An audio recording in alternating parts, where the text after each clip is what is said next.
I was looking for something else over in the shed and I came across that right hand Y splitter, so I didn't have to order one from Shopee after all. So that's now set up and the new washing machine is plumbed into the pressurised water supply, so Jubaedah can bring out the other washing machine and feed it off this gravity, which will get it out of what was originally intended to be a shower. Such is life. Yeah, so it's just a matter of taking this power board, which has got a Australian plug on it and Indo receptacles, and put this over here up on those rails, plug it into the Australian outlet in place of that lower cord, which will then have the adapter removed and be plugged into the Indo power board. There is method to my madness. And doing that little bit may be hot. Just gone 11:30, 32 degrees, feels like 41. No wonder I feel warm. Well, we finally got the money into Shopee Pay to order my TPMs, and Lisa tells me, nah, they don't ship to Bakung. Why on earth not? Anyway, there's not that many other vendors of them that I can locate on Shopee. Found one that says it's explicitly for MSI motherboards. Now, I don't know enough about TPMs to know whether they are manufacturer specific or they're more generic. I suspect they're actually more generic. So I've ordered one, or asked for one to be ordered. It says it's for an MSI motherboard, and I'll try that on the Asus motherboard and see if it works. If it doesn't, okay, I can still put it on the MSI motherboard. And if it does, well, I'll order another one for the MSI motherboard. So we'll see. But anyway, off to the shed to look for some bits and pieces I was looking for yesterday and couldn't find. And it's Sunday morning, so time to do the Sunday morning stuff over at the shed.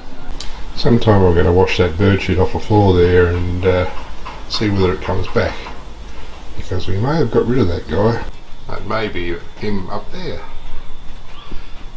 above the wet area here at the tanks. Now, one thing I've got to check here is to see whether we have a higher leak rate than normal from cracks in the tank, because we did have a 4.8 earth trimmer yesterday just after 10:30. It was just one shove, so it didn't go on, but yeah, it was about 80 kilometres that way and 46 kilometres down. A 4.8 tremor. But yeah, well, that filter housing there is leaking vigorously, so we really need to get some of Asra's time, but it's hard to do. So we need to tee up my plumbing fittings too to make sure we have everything we need, because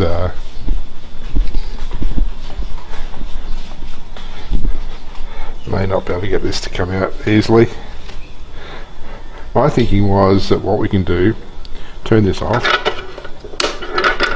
drain out the pressure out of the thing, then if we undo this off the wall, take the filters off so we lighten it up, and disconnect this, unbolt from this plate, remove the plate altogether, then we might be able to just unscrew this black section off this pipe and leave that in situ, in which case we may be able to screw the other one on, but it's a matter of whether it's going to end up at the right position when it's tight. So I'm inclined to think what we really need is a one of these braided hoses to go from a fitting here to a fitting here. And I know I've got a braided hose somewhere. I know I have seen it, but buggered if I can locate it. And there was actually one of these combo things where it had a 1 inch to a half inch male to male. There's another one for that end which came out, and I swear I've seen that around here somewhere. I've looked and looked and looked and cannot locate it. So yeah, I don't know. Just having a bit of a look at this passion fruit here, and I reckon it's a bit thirsty. So I've put my draining of the pressure accumulator over to here.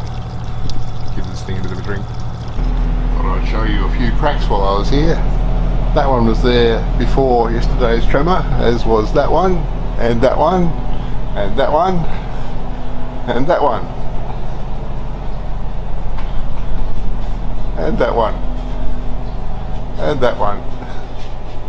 So yeah, we've had a few cracks here for a while.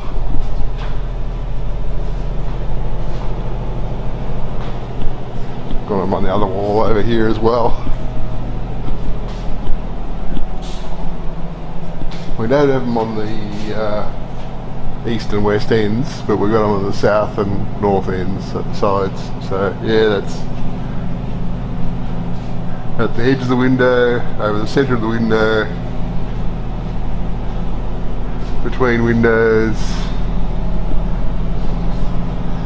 centre window,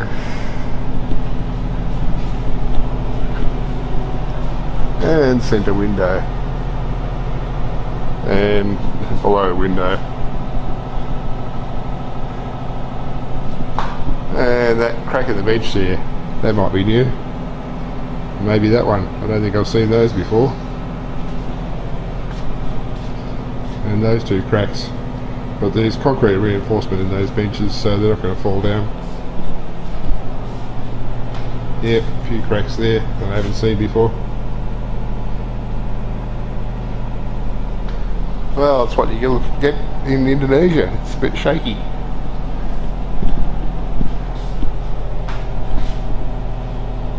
Looking at the beams up there, there's looks to be a crack on that one.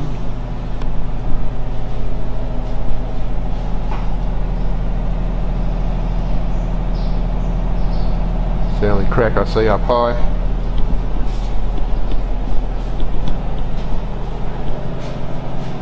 And those will all be good strong beams, I think. So while it might crack, I think it's going to take a 7.0 or bigger earthquake to knock this down. I'm thinking a 7.0 shouldn't really touch it, because there's quite a few tons of steel in this. Another thing I want to look at while I'm here is what it would take to get this good water over to the house. As you can see there, we've got a valve at the top there running out. That's to eventually feed the aquaponics, but there's no reason why it couldn't also feed plumbing for a hose that goes up and goes across the cable there. The trees growing up through the cable since that's gone up.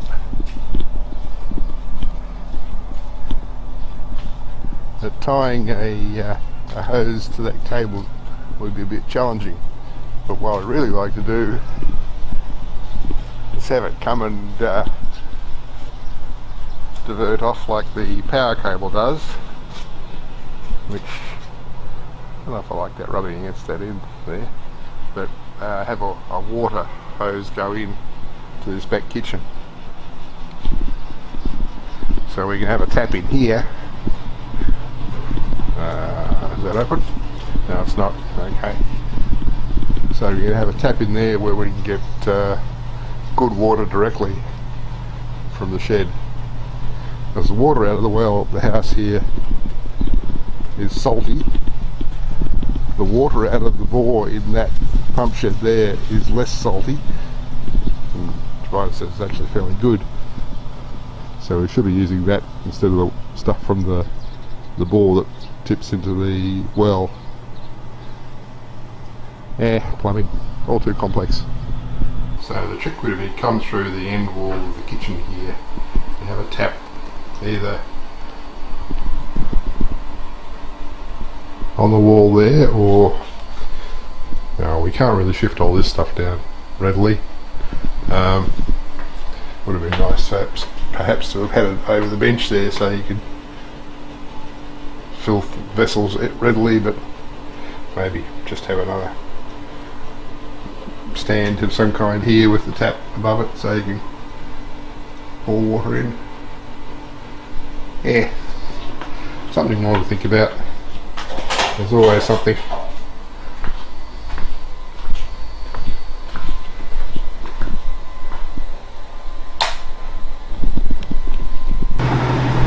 It's a long time since I've been down to the rice factory when it was operating. Dadang's out there rearranging the rice to dry it out more. It's not a sunny day, it's a little bit overcast, but from here I can see they're just operating the winnower, the thing that blows the chaff out the back. I don't think from the sound of it it's operating the rice polisher.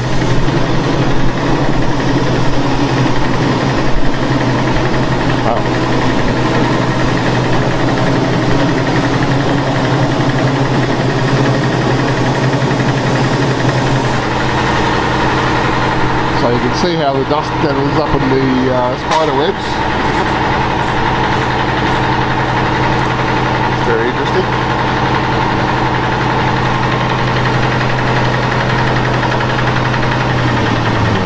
There's obviously had enough for now.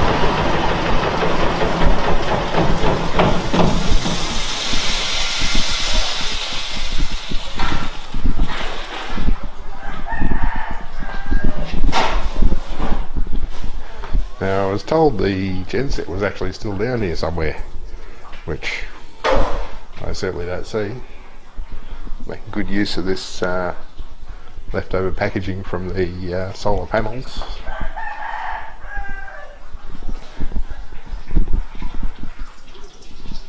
But yeah, it's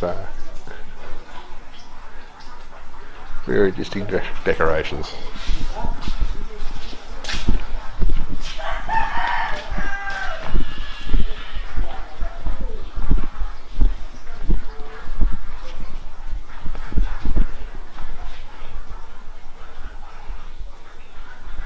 So this all looks like it'll be terribly flammable to me.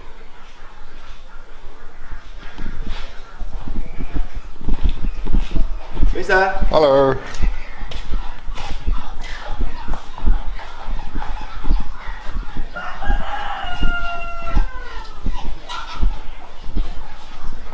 Out here we have the coconut grinder.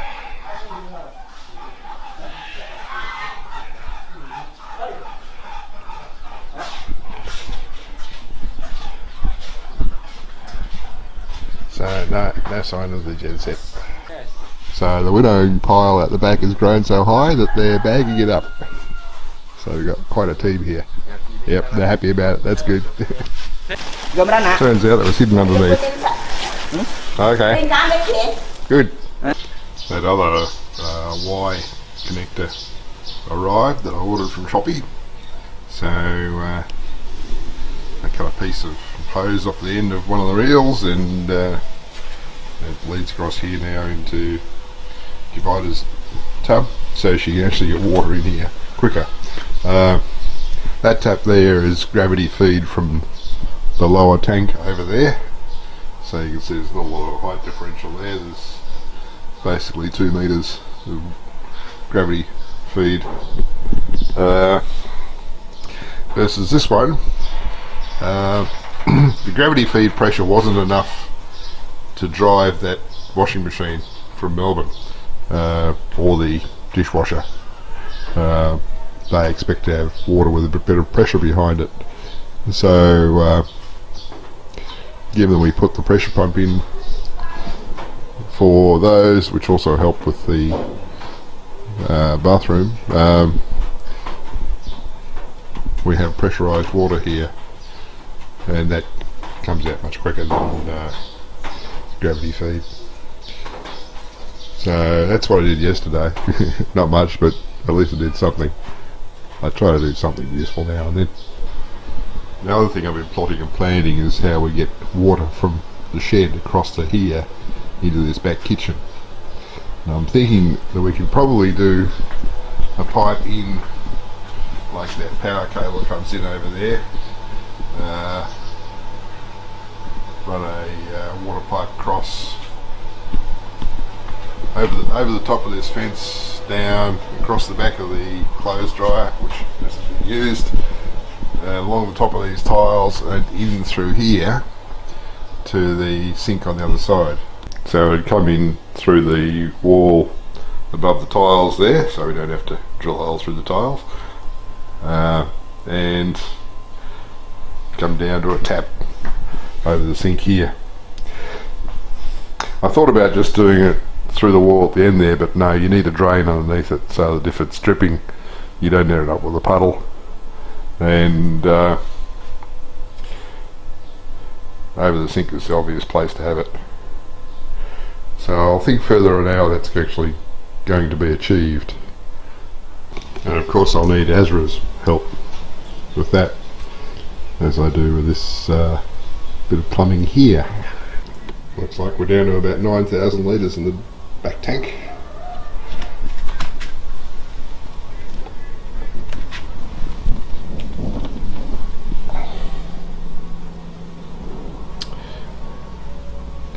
Well, still at over 20,000 litres in the front tank.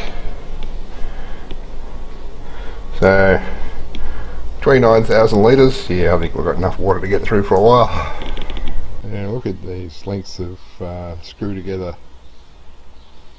what'd that be, 1 inch pipe. Got 6 inside, and these 3 out here, that's 9, and they'd be, what,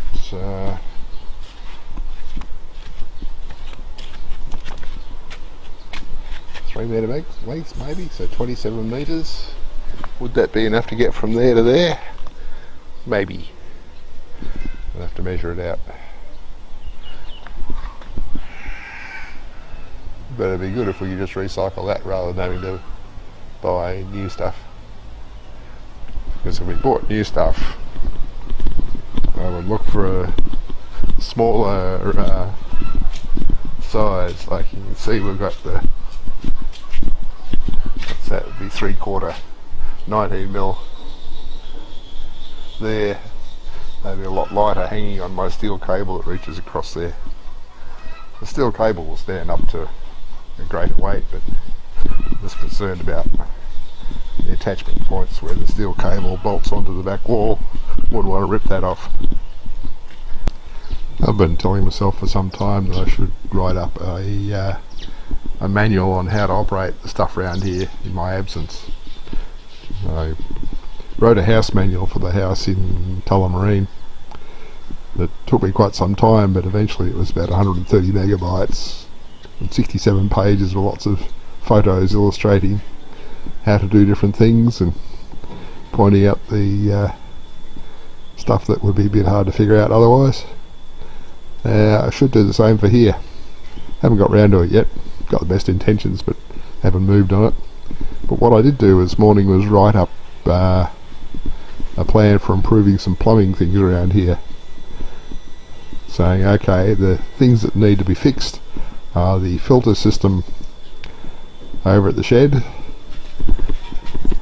the plastic enclosure around that no longer exists, and there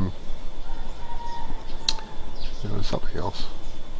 Oh yeah, the pressure pump for that tank that worked for a couple of weeks and then stopped working and has never been fixed, which is a bit of a chronic problem around here. Stuff doesn't get fixed. Yeah, so I'd like to get that sorted out. And then there's the improvements that are possible. Among those, on the pressure accumulator over there, we have leakage at the bottom, so it drips water, but we also either have a very fine leak at the top where the air escapes or the air gets dissolved into the water. So I figure what we could do is just replace that with a proper pressure tank for water systems, where it actually has a membrane between the air and the water, so that you don't have that problem. So we can do that. We can run plumbing between the shed over there, across that power cable across to the house, and then we can either put a single tap in the back kitchen, or we can put a T connector in that line from the shed, so that we can run a line into the back of the house there and run a tap, or run to a tap above the sink in the main kitchen. So that's a project for someone.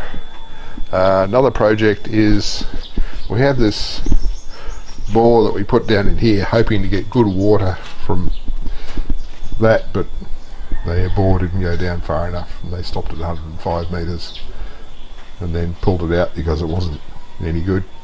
That's what that pipe over there is a remnant of.